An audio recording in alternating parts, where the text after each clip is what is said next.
সীমান্তে বিজিবির নিরাপত্তা জোরদার। অবৈধভাবে সীমান্ত অতিক্রম রোধে নিরাপত্তা জোরদার করেছে বিজিবি।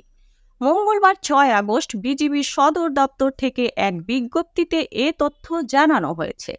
কোটা সংস্কার আন্দোলনকে কেন্দ্র করে উদ্ভূত পরিস্থিতিতে আইনশৃঙ্খলা নিয়ন্ত্রণে সারা দেশে বিজিবি মোতায়েন করা হয়। বাংলাদেশের প্রধানমন্ত্রীর পদ থেকে পদত্যাগ করে শেখ হাসিনা দেশ ছেড়ে পালিয়ে গেছেন। সোমবার 5 আগস্ট রাষ্ট্রপতি মোহাম্মদ শাহাবুদ্দিনের কাছে পদত্যাগপত্র জমা দিয়ে বঙ্গভবন থেকে হেলিকপ্টারে দেশ ছাড়েন শেখ হাসিনা। সে সময় তার সঙ্গে ছিলেন বোন শেখ রেহানা। এরপর থেকে দেশের আইনশৃঙ্খলা পরিস্থিতির অবনতি হয় এবং সারা দেশে বহু প্রাণহানি ও সহিংসতার ঘটনা ঘটে।